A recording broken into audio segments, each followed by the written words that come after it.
Carlos Montouto, ¿qué hay? Buenos días. ¿Qué tal? Buenos días, ¿cómo estás, Manolo? ¿Cómo está la audiencia? Espero que bien después del revuelo que se organizó ayer. Bueno, la audiencia siempre está ahí. Como tienen siempre razón, pues Sí, ¿no? encima están contentos. Eso dicen, ¿no? Eso dicen. Hombre, contentos no se les veía mucho ayer, pero bueno. En fin, yo tengo que empezar diciendo que eh, es que me parece muy razonable que cada cual, sean los que hablamos aquí habitualmente en la radio, sean los que llaman habitualmente a la radio, sean los que llaman de cuando en cuando a la radio, cada uno tenga una percepción distinta sobre el concepto de agredido y agresor. Así que es muy normal que la gente se posicione, que la gente se polarice y que la gente, pues, cada uno tenga una opinión y sobre todo una percepción distinta de lo que está sucediendo en Ucrania, ¿no? Que a fin de cuentas también, como no, esto es lo que vamos a hablar hoy, ¿no? Sí, vamos a hablar de eso. De libertad de expresión se llama. Se llama poner la radio para no necesariamente Coincidir. reconfortar tus opiniones y darte un chute de tengo razón, sino la radio, sobre todo si es crítica, y pretende ser crítica con todos, incluyéndonos a nosotros mismos. Ya, claro, y con las opiniones que Entonces, no nos gusten, o con las que no coincidimos. Hombre, también hay maneras y maneras. Entiendo también que haya gente que se pueda sentir ofendida por determinadas formas de expresar ciertas cosas, o ciertas opiniones, pero bueno, eso, dentro de lo que cabe, no deja de formar parte de esa misma libertad de expresión, ¿no? Es decir, a veces las formas pues no son a lo mejor las más adecuadas desde el punto de vista de ciertas sensibilidades, pero ello no le quita lo más mínimo de legitimidad a aquellas opiniones que no nos gustan o con las que no coincidimos rotundamente, ¿no? yo solo espero que la gente que escucha Radio Clara no sea gente de esa que se enchufa a la radio para decir voy a escuchar lo que quiero oír Claro. y cuando acabe voy a salir de aquí diciendo cuánta razón tengo, que lo han dicho en Radio Clara y me ha gustado mucho. Y si no me gusta, pues A hacer puñetas Radio Clara. bueno, Ya no lo escucho más, que más de uno hay. hay que decir que hemos recibido amenazas de ya no, Ya no se junto, ¿no? Amenazas de ya no se junto. ya no te junto. Ahora que has dicho lo que no me gusta, no te junto. Voy a Exactamente. poner la COPE que allí sí que me mola, No, sé. pero nada, tampoco exageres con lo de la COPE, que es como lo de leer el marca. No, pero a ver. Me refiero, voy a poner la SER, voy a decir que Sí, bueno, pero otra emisora, sí, o si la vas que por sea. ese lado, solo te quedan pocas alternativas, no tienes muchas más, ¿eh? Bueno, hombre, alguna hay, pero como sea, esto no es, yo creo, lo más importante, ¿no? Las sensibilidades, cada uno tiene la suya, se siente ofendido por aquello que a otros, en cambio, no les ofende. En fin, que de opiniones está lleno el mundo y está muy bien que haya opiniones en un sentido y en otro, porque es que como no las va a haber, si nadie tiene demasiado claro qué demonios está pasando ni quién empezó. Mira, te puedo solamente decir, Manolo, como una mera moraleja de todo esto, si se quiere, que por mi experiencia profesional, que como tú sabes, pues yo soy abogado y además ejerciente, yo veo habitualmente a la gente haciéndose cábalas cuando, por ejemplo, ha habido una pelea, lo que se llama una riña tumultuaria. Y todos en la profesión sabemos que da igual quién haya empezado la pelea, al final acaban condenados todos, porque el juez acaba condenando a todos.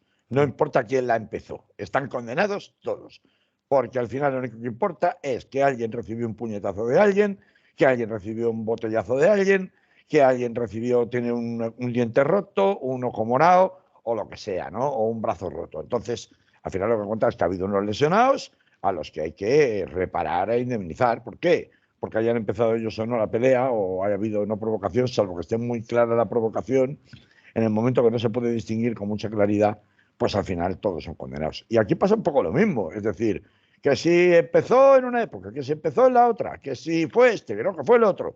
Al final, la historia es la que es. Y por eso, precisamente, nosotros, claro, tenemos que hablar del pasado, pero hoy el titular nuestro, léelo tú que lo tienes a mano, Manolo, era Un año y ahora qué. Ucrania, Ucrania. un año y ahora qué. Y ahora qué, claro, tenemos que hablar del pasado, es inevitable, pero sobre todo queremos proyectarnos al futuro. Ya llevamos un añito y la cosa, los tambores de guerra cada vez resonan más fuerte, ¿no? Fíjate, Manolo, que hay incluso algunos analistas que hablan ya de que nos encontramos sobre todo a partir de comienzos de siglo con la llegada de Vladimir Putin a Rusia, no por las características en particular del personaje en sí, que dan desde luego para escribir un libro, de las que se ha hablado muchísimo, pero hablan de que nos encontramos literalmente ya en una tercera guerra mundial, solo que la tercera guerra mundial, en el sentido de lucha por el poder de potencias hegemónicas, no tanto si este es el bueno y el otro es el malo, si me posiciono con este, me posiciono con el contrario, que si la OTAN es esto y lo otro, que si Rusia es esto y lo otro, o China es esto y lo otro, en realidad estaríamos ante una tercera guerra mundial solo que va por fases. Y esto, con fases, es decir, no es el mismo escenario que tenemos todos en la memoria popular de la Primera Guerra Mundial, de la Segunda Guerra Mundial, concentrada en un conflicto bélico a escala planetaria o casi planetaria en un periodo concreto de años, ¿no? No, estaríamos hablando de distintos escenarios bélicos que se van sucediendo unos detrás de otros, se acaban un sitio, se empieza en otro, y así sucesivamente, pero en realidad para un reparto del poder o de cuotas de poder o de discusión sobre el poder a nivel global, a nivel planetario, de potencias hegemónicas que pues le están discutiendo a la única y primera potencia mundial el reparto del globo, aquel salido en favor de la anglosfera tras la Segunda Guerra Mundial con la conferencia de Bretton Woods, ¿no? Yo tengo que recordar que en aquella conferencia de Bretton Woods hubo 1944, en la que participó Stalin, en la conferencia de Yalta y luego la conferencia de Bretton Woods, o primero una y luego la otra. Pues hay que recordar que de ahí sale todo lo que la conferencia de Bretton Woods fue la conferencia monetaria y financiera, ¿no? Se celebró en New Hampshire, no estuvo ahí Stalin, Stalin estuvo en Yalta, pero es donde se pactaron las bases de las que realmente hemos estado viviendo a nivel mundial, de reparto mundial del poder, pues desde entonces, desde 1944, ¿no? Desde junio.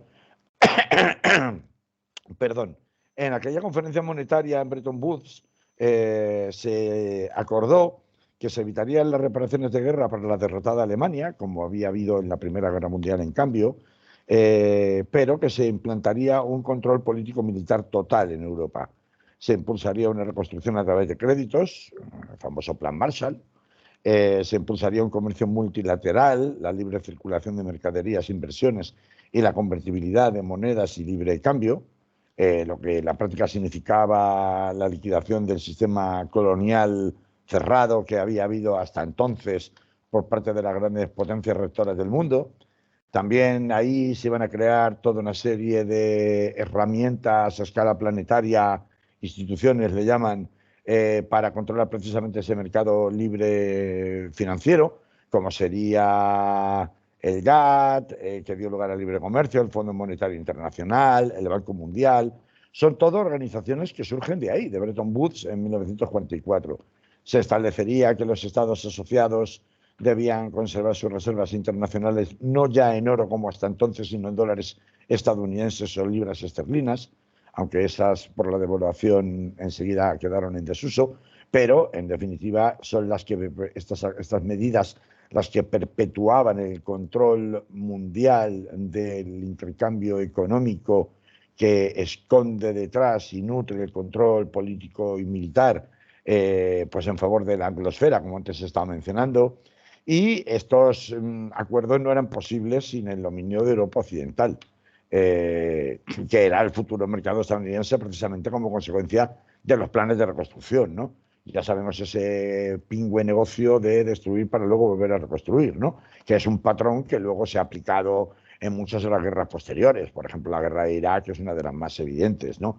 Claro, tampoco se podía ignorar la presencia de la Unión Soviética y con objetivo de regular un poco los dos mundos, es por lo que se crea, por una parte, las Naciones Unidas, donde el poder ejecutivo estaría en manos de los 5 grandes vencedores a través del Consejo de Seguridad, que es el órgano decisor, luego entraría China, por una parte, y por otra parte, con la intención de batallar, se crea la OTAN. La OTAN es un poco el piloto, el gendarme a escala global de todos estos acuerdos de Bretton Woods en relación a la conferencia de Yalta, que es la que distribuye políticamente el nuevo orden mundial surgido de la Segunda Guerra Mundial Y de ahí hemos estado viviendo, es decir, bajo ese estricto patrón, se ha estado viviendo en los tiempos que recordamos, de los 60, los 70, los 80 incluso. Claro, a principios de los 90, pues con la caída abrupta del bloque soviético, que colapsa y desaparece, pues solo queda una potencia hegemónica con carácter impronta imperialista y con eje en Estados Unidos, que puede permitirse, porque no tiene rival, una economía neoliberal de capitalismo salvaje y concentrado, el capitalismo 2.0, que hemos conocido con la dureza que lo hemos conocido primero en los años 90 en América Latina con las recesiones, luego en Europa a partir del año 2008, y con esto, pues, o mientras tanto, a partir de, sobre todo, los años 2000, pues se produce un efecto inesperado, o no tan inesperado, de ese predominio absoluto de las instituciones en favor de la anglosfera surgidas desde el final de la Segunda Guerra Mundial, desde sus cenizas. Hay tres países que en su momento fueron potencias, que en aquel momento, años 90-2000, aún no lo eran de nuevo, que se salen de esa dinámica hegemónica marcada por la anglosfera desde Bretton Woods, que son por un lado Rusia, con la instauración del putinismo, por otro lado Irán, consolidando la teocracia islámica, a una costa de renunciar a la ampliación o exportación de su revolución de los ayatolás, y la tercera es China, manteniendo el poder central en el Partido Comunista, pero abriendo su economía al capital extranjero. Claro, ¿qué ha pasado en esta? ¿Por qué hablamos siempre del siglo XXI? Y no hablamos de los 90 si en el año 89 es cuando se produce la caída del muro de Berlín y la consagración definitiva del desplome del Imperio Soviético y su desmembración. Pues esto, ¿por qué lo estoy contando? Pues porque cuando hablamos del siglo XXI hablamos porque en los últimos 20 años, sobre todo China, ha demostrado ser el motor de crecimiento económico a nivel mundial. Y es una potencia industrial y comercial que se ha complementado con un resurgir diplomático, con proyectos faraónicos a completar, como la nueva ruta de la seda, que pues sirven en un primer momento, también ocurrió con la industria coreana y japonesa en los años 80, un poco como servicio de bajo costo a Estados Unidos, a bajo costo laboral, para sostener sus presupuestos, digamos, imperiales, de conquista, de control hegemónico del planeta. Pues se pasa de ahí a ver que por parte de Estados Unidos que su capataz, porque realmente era, ¿dónde está la fábrica del mundo? En China, ¿no? Creo que todos lo habremos escuchado en muchas ocasiones, ¿no? Pues de pronto Estados Unidos en 20 años pasa a ver que su capataz, el Partido Comunista, está alcanzando en producción de riqueza. Y ya deja de ser un capataz y se convierte literalmente en un rival muy peligroso. Yo quiero recordar, Manolo, que hace 2 programas aquí estuve hablando precisamente de la preocupación que tenía Estados Unidos con China, en particular con su industria naval, y su reforzamiento de la marina militar china, porque todos los cálculos de los estadistas militares norteamericanos coincidían con que para el año 2027, algunos incluso lo acercan más y lo sitúan en 2025, el ejército, la marina china estaría en condiciones de superar abiertamente a la Marina norteamericana y, por tanto, poder lanzar un ataque anexionista respecto de Taiwán, que es un poco la gallina de los huevos de oro en materia de industrialización de alta tecnología que conserva Estados Unidos en Extremo Oriente, en el Lejano Oriente, ¿no? Así que cobra todavía más importancia el papel de China como un rival, no solamente, que ya lo conocemos, pero no solamente ya desde el punto de vista económico, sino desde el punto de vista incluso militar y geoestratégico. Todo esto al margen de lo que está pasando en Ucrania, que ahora ya entro en ello, porque me parecía necesario hacer este reconteo, digamos, de las circunstancias históricas de dónde venimos para ver a dónde vamos, ¿no? Fíjate que, claro, cuando hay 2 países que, pues, como se suele decir, dan una patada, un puñetazo a la mesa, una patada al tablero, geoestratégico mundial, como es Rusia y como es China, pues nos encontramos con que hay una puja por la hegemonía, de donde tiene que nacer un nuevo orden mundial necesariamente en este siglo XXI, que esté mucho más lejos de las instituciones económico-financieras, por un lado, Fondo Monetario Internacional, pues Banco Mundial, de las que, por ejemplo, China y Rusia son totalmente independientes, y desde luego militar, donde pues los bloques de seguridad como la OTAN pues están encontrando disputa por la aparición de, o el G7 están encontrando disputa por la aparición de nuevas organizaciones como los BRICS, la Organización del Tratado de Shanghái, la Organización del Tratado de Seguridad perdón, colectiva, la Unión Económica Euroasiática y las famosas iniciativas de la Franja y de la Nueva Ruta de la Seda, que echarían por tierra el control ultramarino anglosajón, ¿no? Entonces, yo creo que ahí es de donde venimos, es decir, de ese marco general, para poder hablar con un poco de propiedad de lo que pueda estar sucediendo ahora mismo, este último fin de semana, que ha habido bueno, la última semana, en donde con ocasión de la celebración, para bien y para mal, del primer aniversario de la guerra de Ucrania, pues hemos asistido a importantísimas declaraciones y también, no solamente de Putin, sino también de Joe Biden, ¿no? Que ha estado, no se nos olvide, es una cosa absolutamente infrecuente que el mandatario de un país ajeno a una guerra visite directamente el lugar a uno de los dos países de conflicto. Claro que lo han hecho otros países europeos, pero no lo ha hecho el jefe de los jefes, ¿no? Es decir, el que paga la barra, ¿no? Como lo ha hecho Joe Biden en su visita a Kiev y en su visita a Polonia, ¿no? De la que me interesa mucho hablar, Manolo, porque es un poco lo que cierra un poquito el círculo y de lo que prácticamente no se habla, del papel de Polonia en esta guerra. Bueno, mmm, a ver, a mí me gusta de explicar muchas veces cuando me preguntan sobre estas cuestiones que Estados Unidos, claro, como todos sabemos, pues está en una circunstancia en la que tampoco puede echar marcha atrás, ¿no? Porque la planificación inicial o casi desde el principio ha sido precisamente la de llevar a cabo una política de alianza regional para aislar el peligro que le pudiera suponer Rusia desde el punto de vista de tener unas relaciones que fueran tensas, sobre todo por la rusofobia o por el peligro que en particular los países bálticos siempre han percibido de Rusia, porque históricamente ha sido un poco así, ¿no? Yo por eso quisiera que nos detuviéramos también mínimamente, o que los oyentes se detengan conmigo, un poco por saber, no la traducción que como propaganda de guerra se nos hace de las cosas que cuenta Vladimir Putin o dice Vladimir Putin, sino de ese discurso que hizo con ocasión de ese aniversario, exactamente qué decía, porque hay que escuchar a las otras partes. De escuchar la versión de Rusia que nos cuenta Occidente, pues estamos llenos, ¿no?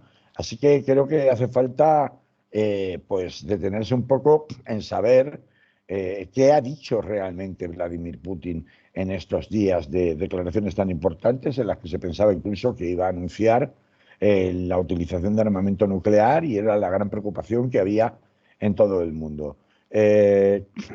Por ejemplo, Vladimir Putin recordó que hace un año, en virtud de su deber como responsable de la defensa de su país y de las tierras que él considera históricas del Donbass y de Crimea, y por la amenaza del régimen neonazi ucraniano, ya sabemos que esa es su retórica, establecido desde el golpe de Estado de 2014, e inició la operación militar especial.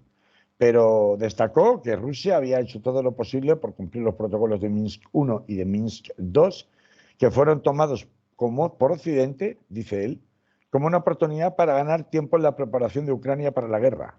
Este extremo lo dice Vladimir Putin, y como lo dice Vladimir Putin, decimos, está exagerando, es mentira, está buscando excusas.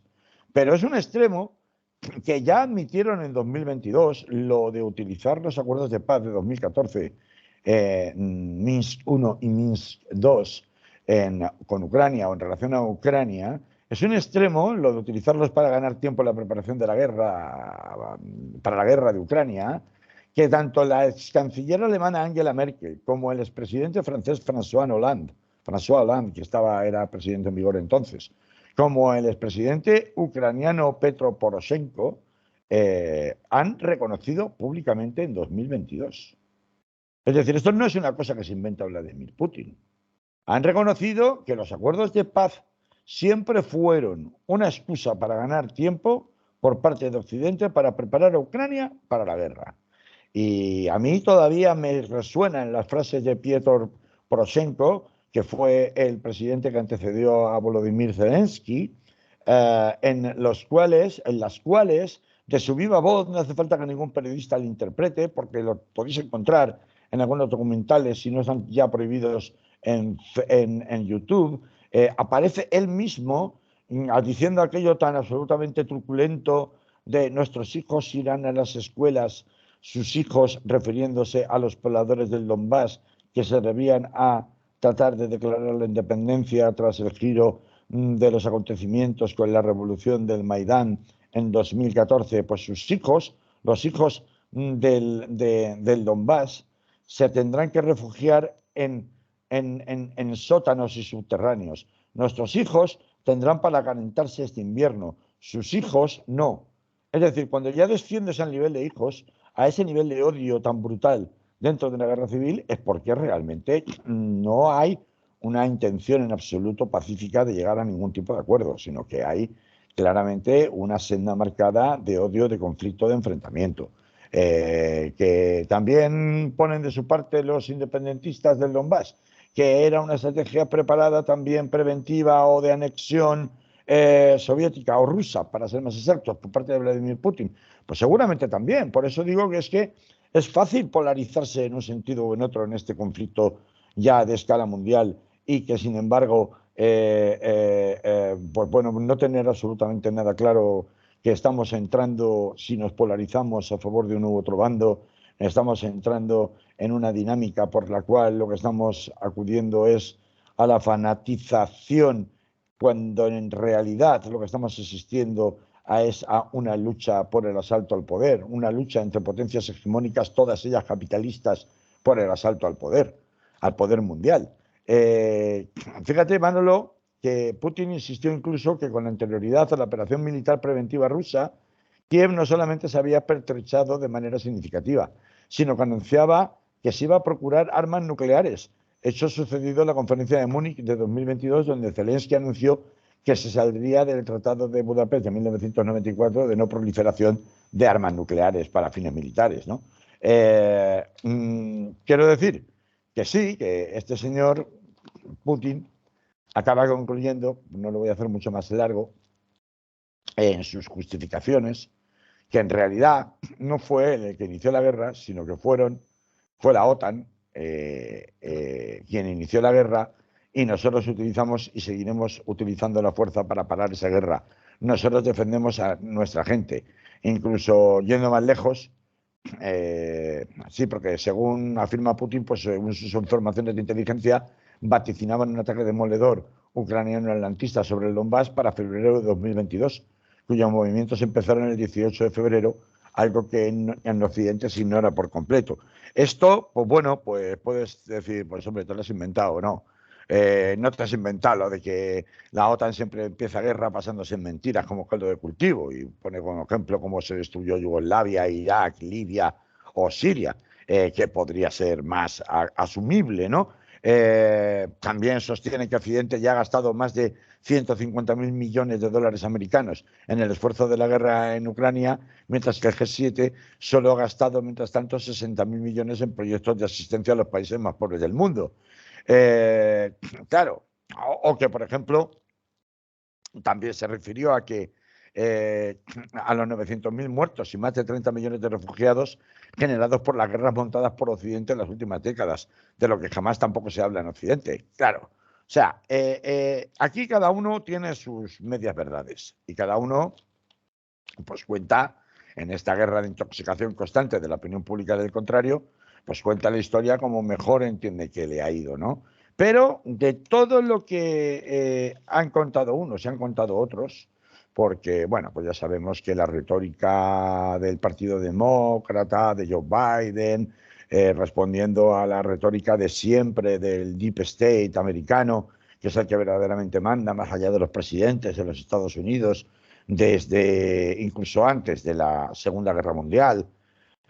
El Deep State es el compuesto por el poder de la banca, de las energéticas, empezando por las petroleras, y del complejo, el poderosísimo, influyente complejo industrial militar, es decir, la industria para el armamento y para la guerra, para la muerte, que es la que garantiza el poder y que es la que, el poder hegemónico, me refiero, de Estados Unidos tras la Segunda Guerra Mundial, y que es el que, en definitiva, ha impuesto toda clase de decisiones en política exterior desde entonces, ¿no? Bueno, pues este poder, que siempre recurre a las mismas retóricas a través de sus presidentes, se llame Obama, se llame Biden, de la libertad, los derechos humanos, las libertades en general, como las entendemos desde el punto de vista del individuo y no del colectivo, etcétera, etcétera, no tienen tanta importancia en cuanto que retóricas son y no son más que propaganda, pero por lo menos en el contexto en el que se están ahora llevando a cabo, en el contexto bélico, pero es más importante, más que lo que dice Biden en sus visitas de esta pasada semana a Kiev, en Ucrania, y sobre todo a Varsovia, en Polonia, es más importante dónde lo dice, porque, bueno, yo te decía, Manolo, no sé si lo recuerdas, claro, para los oyentes sonará chino, pero yo la semana pasada te decía muy alucinado en privado, no sé si te acuerdas, que te informara sobre el proyecto Intermarium. Ahora contaré qué es, porque es absolutamente relevante y aterrador desde mi punto de vista. Y te decía, me entero de esto de la organización, el proyecto Intermarium, y resulta que lo veo exactamente el mismo mapa al día siguiente, de manera subliminal, dibujado en los informativos de Televisión Española. Y claro, yo no daba crédito, decía, no puede ser, es demasiada coincidencia. Pues sí, pues sí. Distintas fuentes están hablando, Manolo, de cómo Estados Unidos está especialmente interesado en recuperar la idea de el que fue el mariscal de Polonia tras la Segunda Guerra Mundial, entre 1918 y 1935, Józef Pilsudski, de la famosa organización de los tres mares, que iría desde el Mar Negro al Mar Báltico, y que supondría, o en su origen, iba a tener como componentes a los tres países bálticos, que viven en una permanente paranoia de invasión rusa, no solo con Putin, sino desde siempre: Lituania, Letonia y Estonia. De hecho, son países, los bálticos, que no siempre han sido independientes, han sido un poco como Ucrania, ahora sí, ahora no, ahora sí, ahora no. Finlandia, Bielorrusia, ojo con esto, Ucrania, Hungría, Rumanía, lo que era la antigua Yugoslavia, y Checoslovaquia. Todo ello bajo la dirección de Polonia, lo que podría reconocerse como una suerte de Unión Europea del Este, llamada Federación Intermarium.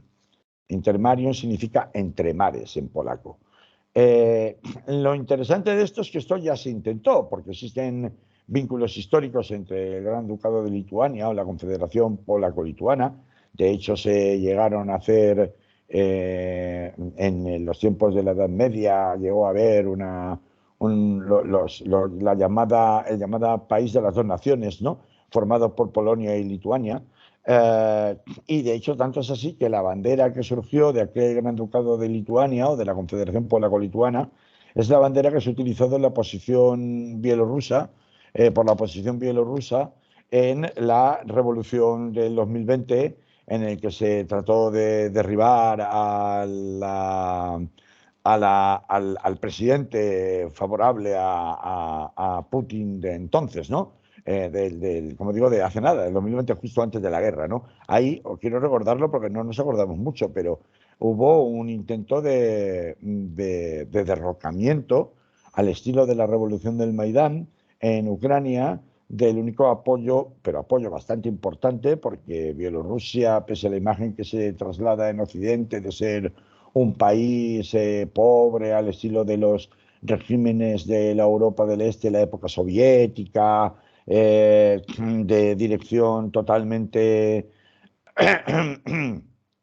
pues eso, o sea, de Politburó, de dirección de mano dura comunista, la realidad es muy diferente. La realidad de Bielorrusia es un país bastante avanzado tecnológicamente, con un altísimo nivel de capacitación laboral de su población y es un país, o sea, por tanto, un aliado, un socio que desnivela mucho la balanza de la región según que se ponga de un lado o se ponga del otro. Bueno, lo que importa de este mapa europeo o paneuropeo o centroeuropeo, que sería la Federación Intermarium, es que supondría toda una franja de terreno que prácticamente reagruparía 150 millones de personas justo entre Rusia por un lado y la llamada clásicamente Europa Occidental, que cercenaría, empezaría por Alemania, Suiza, Italia,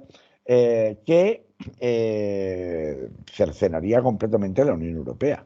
¿Y por qué tendría la actual Unión Europea, que está de capa caída? ¿Y por qué tendría interés Estados Unidos en rescatar o promover con Polonia, que tiene un pasado histórico también de rusofobia muy importante y que por eso se ha convertido en un país muy destacado, por ejemplo, la colaboración con la voladura lo diré, de los circuitos, Sí, los gasoductos, ¿no? sí. De los gasoductos.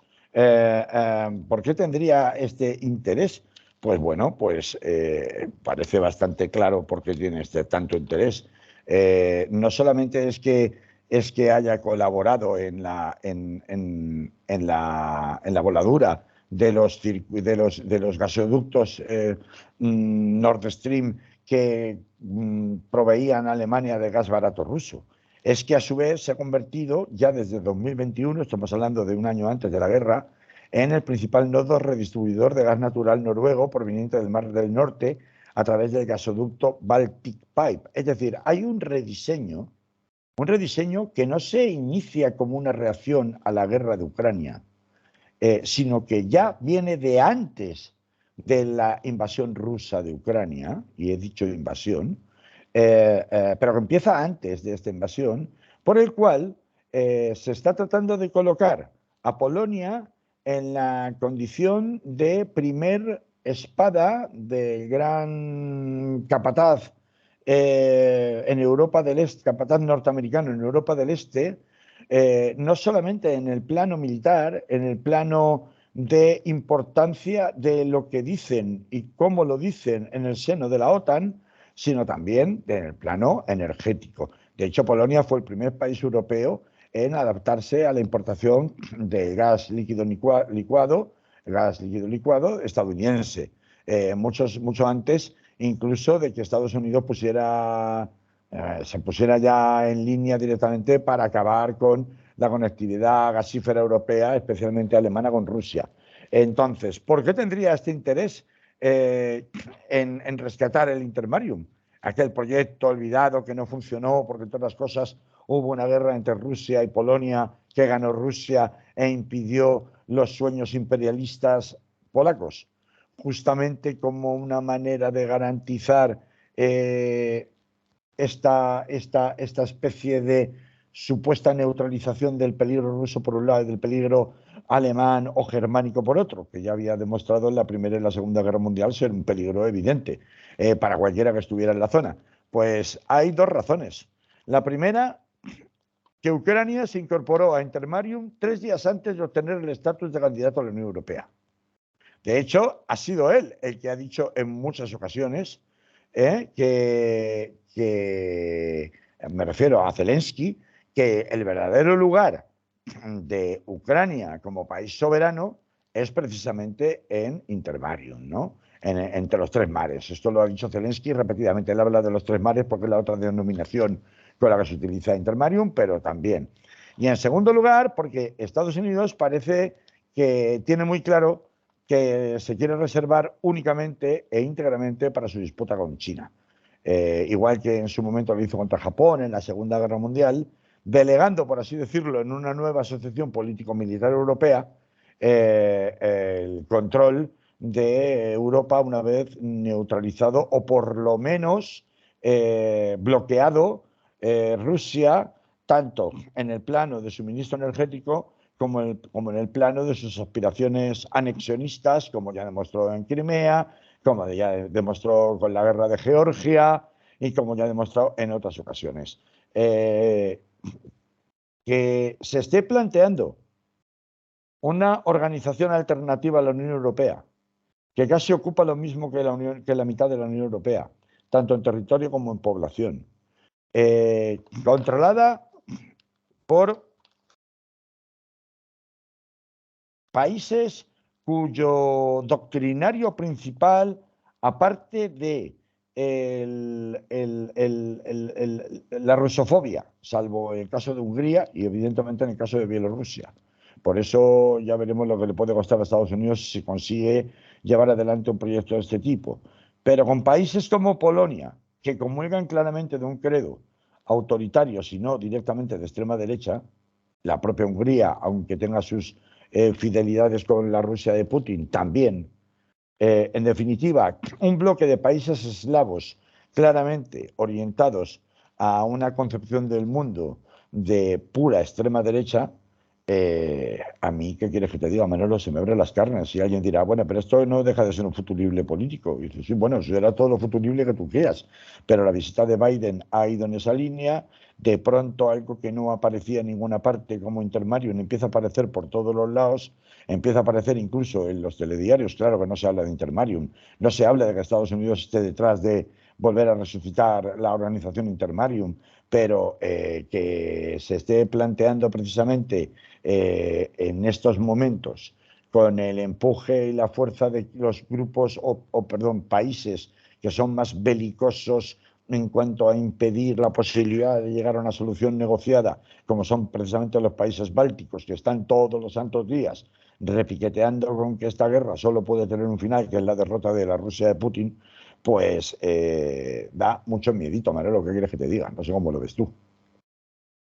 Bien, lo veo, pero ahora me pilla lejos toda esta geoestrategia, proyectos de futuro, análisis de la realidad desde, bueno, posiciones que, bueno, son respetables, pero A mí no me pilla nada lejos. A mí me parece que, vale, ha pasado la guerra un año y si tenemos la intención de pensar o queremos creer que hay una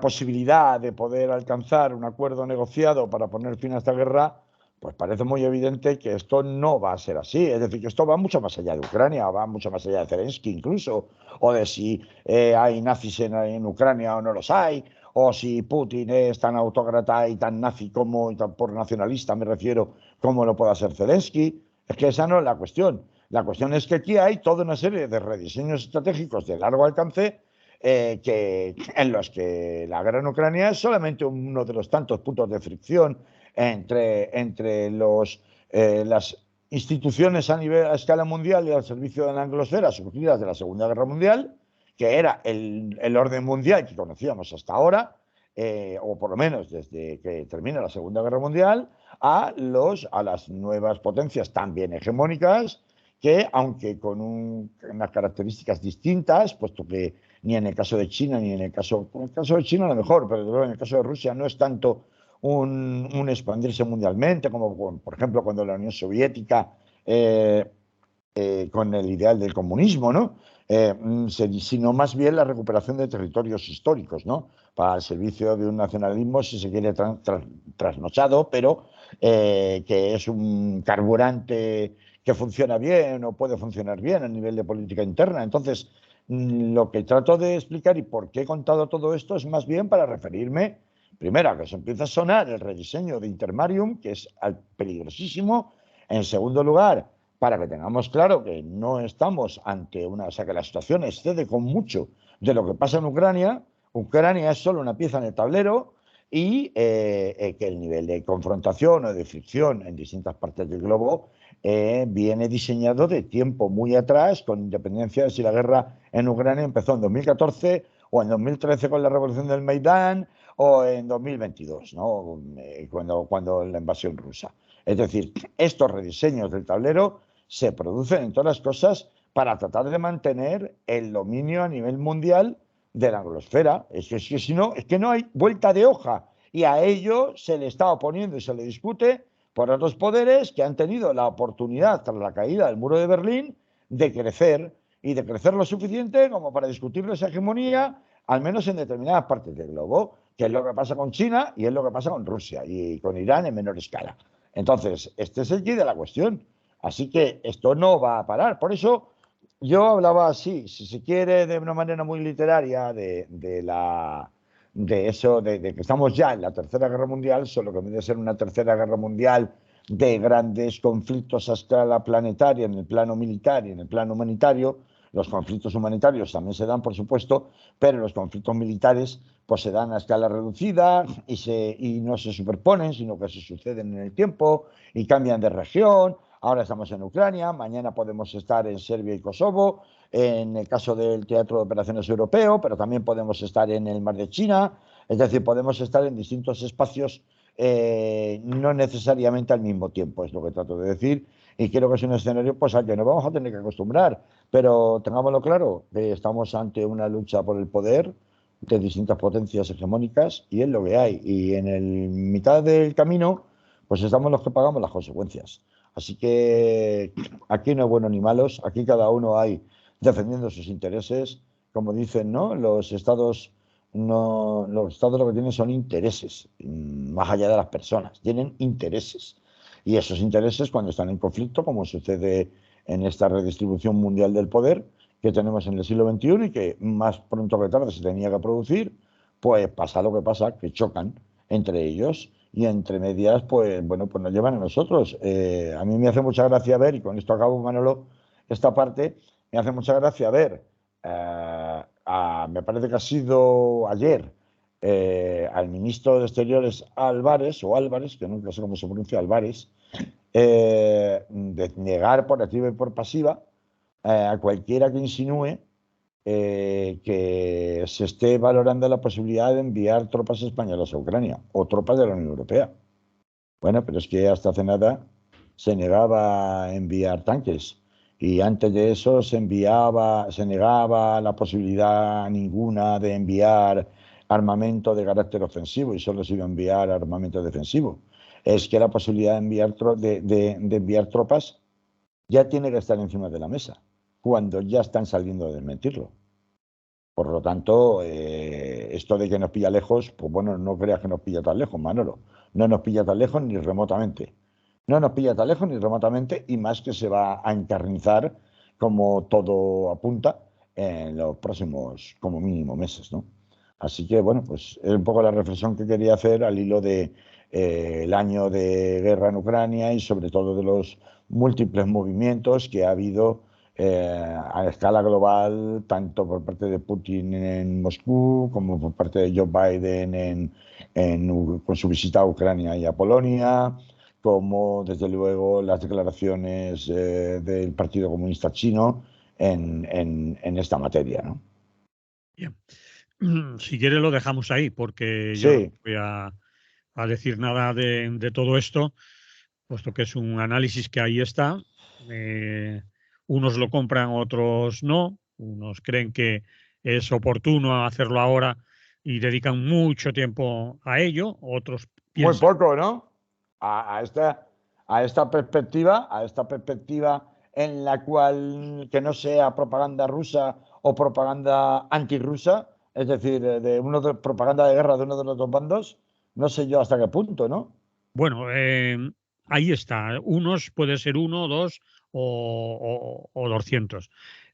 Y lo que está sucediendo ya ahora aquí y lleva 365 días sucediendo es la invasión de Rusia a Ucrania. Eso se toca con los dedos, se vive, lo sufren y está ahí. Lo otro, muy bien. Me parece un análisis interesante para tenerlo en cuenta, pero ya veremos.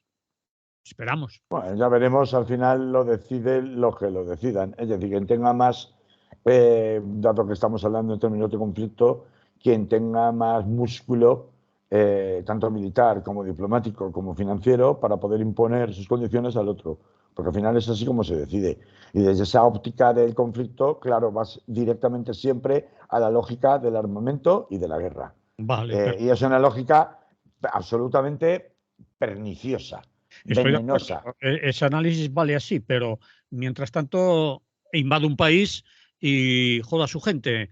9 millones de desplazados, un montón de muertos Bueno, desplazados en Ucrania. mientras tanto, lo mismo te pueden decir en el Donbass, ¿no?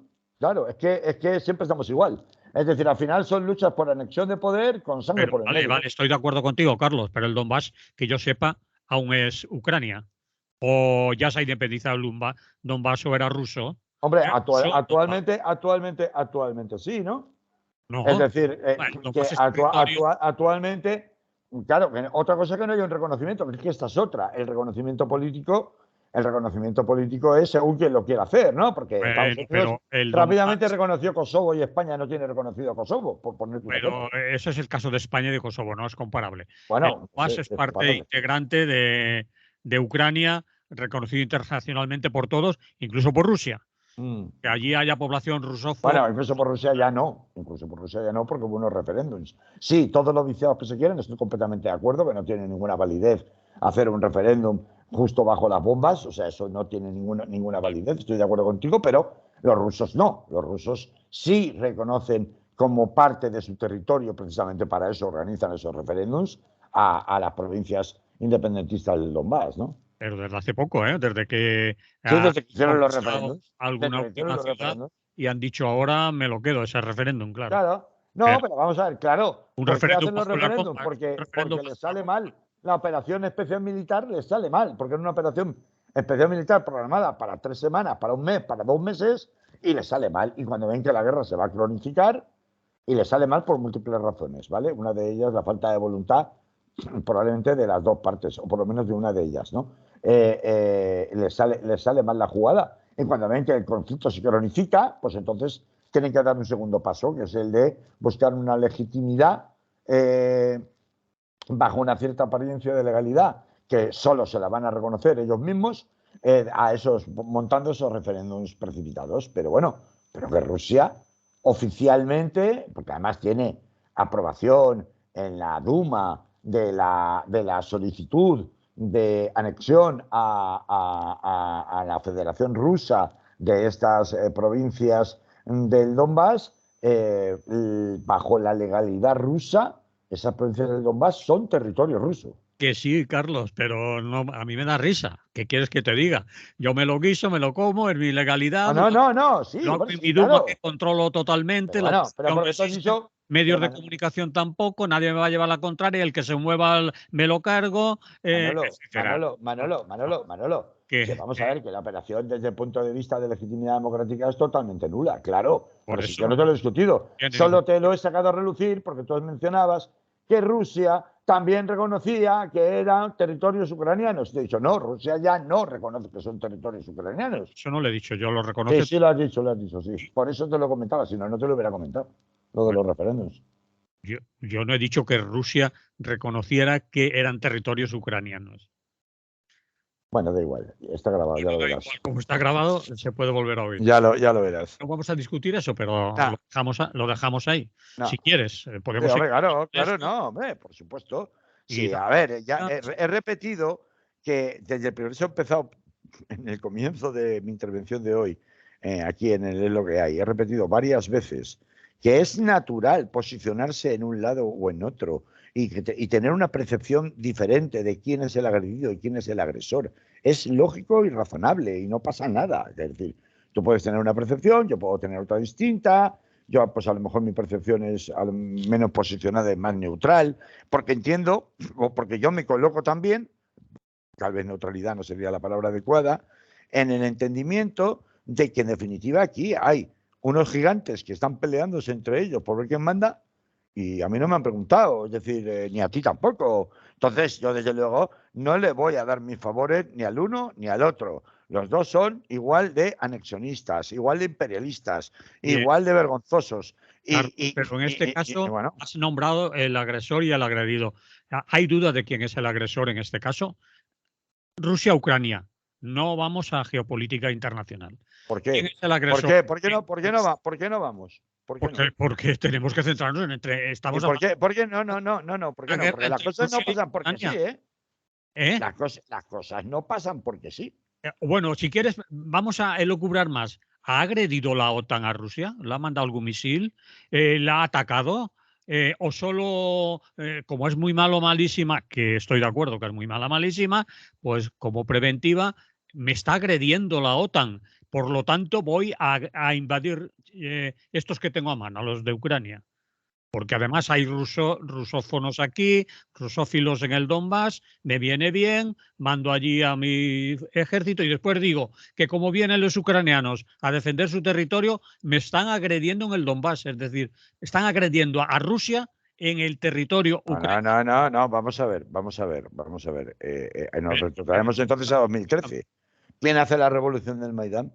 ¿Quién estaba mandando en Ucrania por aquel entonces? ¿Que no tiene derecho Ucrania a hacer su propia revolución? La tiene, independientemente de la simbología nazi y todo el rollo este que despista mucho. Pero, y eso me... ¿Tiene derechos en su revolución? Sí, sí la tiene.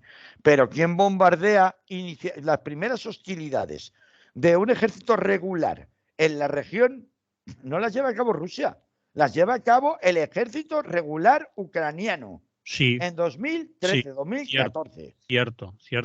Entonces, Con- y luego los tratados de proliferación de armas, ¿vale? Que de hecho ahora Putin ha anunciado que suspende su participación en el Tratado de No Proliferación de Armas Nucleares SALT, ha dicho que no se sale, que lo suspende, porque en todas las cosas lo que se pretendía por las recientes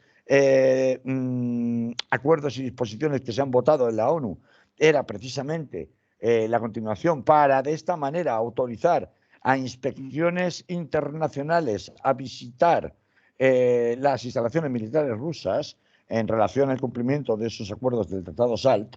Entonces, es decir, es que vamos a ver, tú puedes decir, mire usted, ¿quién dispara el primer cañón? ¿Quién pasa el primer tanque de frontera? Ah, pues esa es la guerra. Bueno, lo puedes ver de esa manera, pero también se puede ver de la otra manera, que es, ¿y quién me está arrinconando constantemente con disposiciones en quién está rearmando a los estados bálticos, a los países bálticos? ¿Quién está firmando tratados de acuerdos? ¿Quién está firmando tratados de acuerdos de proliferación armamentística justamente en los países que tengo al lado? ¿Y por qué ahora? Y antes no. ¿Quién disparó la primera bala en Ucrania, en el frente de Ucrania? No la disparó el ejército regular ruso, la disparó el ejército regular ucraniano. ¿Pero dónde la disparó? ¿La disparó en territorio ruso o en territorio ucraniano? La disparó en lo que entonces, según la legalidad internacional, era territorio ucraniano. Y ahora también, según la legalidad internacional, es territorio ucraniano. El Donbass, según la legalidad internacional, es Ucrania. No es Bueno, Rusia. y entonces, perdona, y entonces, pues claro, pues Rusia te dice, pero vamos a ver, tú me estás exigiendo a mí ese grado de pureza democrática de que yo no intervenga justo en mi frontera, cuando además me están pidiendo expresamente ayuda. No, Espera. en mi Déjame frontera no, terminar. en otro país. En mi Sí, frontera en no. mi frontera, En su sí, pero en mi frontera tiene frontera. derecho, en su frontera Rusia tiene derecho a poner todos los tanques, los cañones, los misiles que le Espera, dé la gana. En Ucrania pero, creo que no. Sí, te dejo, Manolo, vale. Pero nos quedan 3 o 4 minutos sí. y ya no vas a hablar de nada más, porque nos Pues tenemos que bueno, pues me lo guardaré para otro día, porque es un tema que puedo sacar. abordar otro día. No nos da tiempo a empezar otro, ¿eh? Sí, Llevamos sí, por eso. 56. No, pero, a ver, que está bien que hablemos sin demasiado apasionamiento de ¿No? estas Si lo cosas, ¿no? requiere, a mí no me sabe mal, ¿eh? Claro que no. Pero, a ver, ya que dices esto, no, pero la frontera, la no frontera, y dónde disparan, o sea, a ver si yo te he entendido bien. El ejército regular ucraniano podía bombardear y disparar y masacrar a su gente en Donbass porque eran ucranianos, ¿no? Podía no, no, lo hizo. dándolo de otra manera, para no que tú no me pongas en mi boca cosas que yo no he dicho. Podía Vaya. restablecer el orden y la legalidad ucraniana en su territorio. Bombardeando. Palabras más neutras. Utilizando al ejército regular contra No, civiles. yo no lo apruebo que eso lo haga, pero si alguien tiene legalidad para hacerlo, son los ucranianos en su territorio y no los rusos para salvar Pero a... vamos a ver, vamos a ver, que estaremos de acuerdo, por Que no, supuesto, en que no hay que coligir de esto o entresacar que yo he dicho que defiendo que Ucrania masacre a los prorrusos en Ucrania. Yo eso no lo digo, pero si alguien tiene legalidad internacional, su legalidad internacional para hacerlo, son los ucranianos, están en su territorio, como cuando yo qué sé, bueno, no quiero poner ejemplos que me salen deprisa y corriendo y puede ser un error. Pero no, ¿por qué va a Rusia a defender a sus amigos que son prorrusos y tienen todo el derecho a pues Ucrania? pues bastante obvio, ¿no? La revolución del Maidán tiene como objetivo principal, más allá de la colateralidad del conflicto en el Donbass, el cambio de política por la cual hay una aproximación geoestratégica de nuevo, por eso digo que es que no se puede separar al analizar estas cosas. Tiene un cambio de rumbo por el cual hay una aproximación a la Unión Europea. Sí, Si y después recordamos, hay una aproximación, hay unas elecciones que gana por mayoría absoluta el señor que Zelensky, gana Piotr propuesta Poroshenko, europea. que es, claro, Sí, claro. Y mientras tanto había no en un una régimen vuelta en una plaza. igual que había un régimen en Bielorrusia que también era favorable a las alianzas con la Rusia de Putin, lo que había hasta que se produce la revolución del Maidán en Ucrania. Esto se rompe con la revolución del Maidán y a partir de ese momento, evidentemente, que Rusia se pone en guardia. Claro que se pone en guardia, que es normal. Otra cosa distinta es que se le autorice a intervenir militarmente de Es ninguna normal manera. que Rusia se ponga en guardia, que Claro. vea Y se firman, sí, te recuerdo que se firman los acuerdos de Minsk sí, en 2014 sí. para poner fin precisamente a las hostilidades que son reanudadas constantemente, porque los altos el fuego se interrumpen permanentemente, se sabotean permanentemente y ya se sabotean por los dos lados. Es decir, la dinámica de conflicto militar y de fricción entre Ucrania, de momento es Ucrania solo, Ucrania y Rusia, se convierte en el mantra habitual en el incumplimiento permanente de los acuerdos de Minsk desde 2014. Eso no Porque los dos, es no estoy diciendo uno que otro. invadir un pueblo, eso no me vale como derecho a invadir un pueblo. Hay mil Yo no te he maneras dicho que sea un derecho, yo te estoy diciendo que empiece antes así. de una invasión y Ahora no pongas tú en mi boca lo que yo no he dicho. Yo no he dicho que dé derecho a invadir nada. no, Yo he dicho, pero yo lo he dicho que se utilizamos siempre sabotean como los venganza. acuerdos, de Minsk, tanto por la parte ucraniana, el gobierno ucraniano los sabotea porque realiza incursiones y bombardeos, pese a estar supuestamente en situación de alto el fuego, como lo hace Rusia indirectamente en aquel momento hasta la invasión de 2022, y yo fíjate que siempre hablo del término invasión, no lo disimulo, o sea, no estoy legitimando lo que hace Putin, sí estoy tratando de explicar Que yo que es acepto la que hay explicación, que yo acepto el incardinarlo. controlamiento de Rusia por parte de la OTAN y a la Lo Teresa. estoy, Lo lo estoy, acepto. lo estoy ¿Eso teniendo porque me justifica invadir un país? a No me mí no me parece que se pueda aislar la actuación de Rusia. Es decir, yo puedo no compartir, desde luego, una posición de un autócrata como Putin. Yo estoy de acuerdo completamente con quien lo dibuja como un autócrata, sin ninguna duda, es un autócrata. Hay un recorte de ciertas libertades según nuestros cánones de lo que son los derechos fundamentales de una persona, que no son inasumibles, como también me he pronunciado reiteradamente con el tema de China. Yo no me sentiría cómodo en un mundo manejado por China, por mucho que se le pinte del dragón tranquilo, que todo es a través de la economía y tal y que cual.